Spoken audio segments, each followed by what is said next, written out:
산업재해 경위서, 산재 승인과 재발 방지를 위한 핵심 작성 가이드. 산업재해 경위서는 단순한 사고 보고서가 아닙니다. 산재 신청, 사업장 보고, 재발 방지, 대책 수립 등 법적 행정적 절차의 기초가 되는 핵심 문서입니다.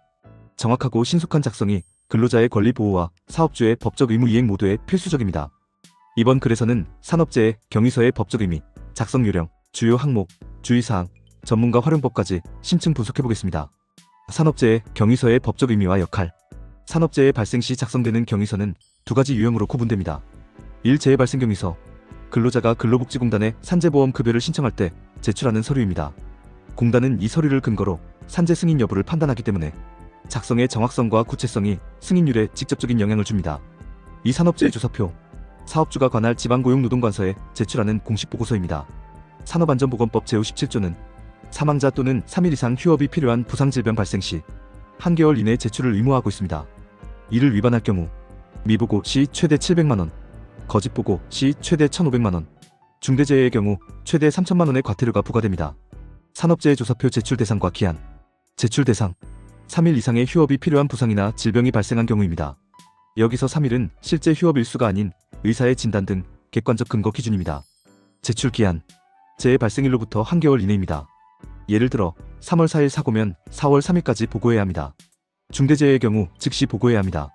사망 1명 이상, 3개월 이상, 요양 부상자 2명 이상 또는 직업성 질병자 10명 이상이 동시에 발생한 경우가 이에 해당합니다. 재해 발생 경위서 작성의 핵심 요소. 근로자가 직접 작성하는 것이 원칙이며 사고 상황을 가장 정확히 아는 당사자의 진술이 신뢰도 높은 자료가 됩니다.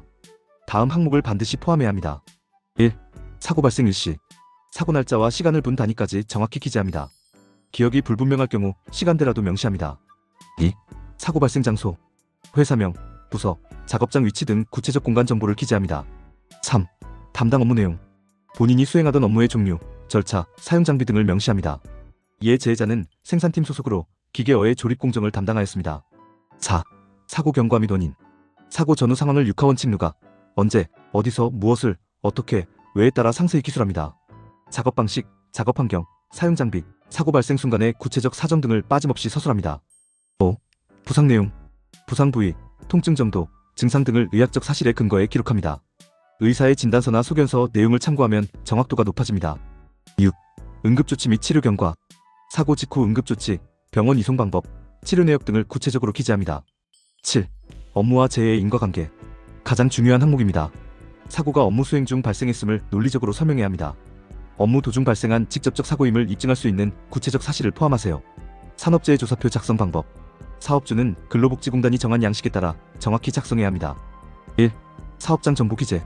사업장명, 업종, 근로자 수, 산재관리번호, 하도급 여부 등 필수 항목을 누락 없이 입력합니다. 2. 재해자 정보 기재. 성명, 주민등록번호, 체류자격 외국인 포함, 입사일, 근속기간, 고용 형태를 정확히 작성합니다. 3. 재해 발생 개요. 일시, 장소, 발생 형태, 가해물, 기인물, 작업 내용 등을 구체적으로 기술합니다. 4. 발생 원인 및 경과. 재해가 발생한 직접적 간접적 원인, 관리상의 문제, 안전조치 미비 여부를 구체적으로 적습니다. 5. 재발 방지 대책. 동일 사고 재발을 막기 위한 구체적인 개선 방안을 작성합니다. 이에 기계 안전 커버 설치, 근로자 안전교육 정례화 등. 6. 근로자 대표 확인. 재해 내용이 사실과 일치하는지 근로자 대표의 확인 서명을 받습니다. 업무상 재해 인정 기준 이야기. 산재보험법 제37조에 따르면 업무상 재해는 근로계약상 업무나 그에 따르는 행위를 하던 중 발생한 사고 또는 질병을 말합니다. 업무상 질병의 예시. 유해화학물질 노출로 인한 호흡기 질환, 반복 작업으로 인한 근골격계 질환, 과중한 업무로 인한 뇌심혈관 질환. 핵심은 업무와 재해 사이의 상당 인과관계 입증입니다. 따라서 경위서에는 업무 중 반복된 행위, 작업 환경, 업무 강도, 시간적 인과성 등을 명확히 기재해야 합니다. 경위서 작성 시 주의사항. 사실에 근거한 정직한 서술. 허위나 과장은 불이익을 초래하며 거짓 보고는 형사처벌 대상이 될 수 있습니다.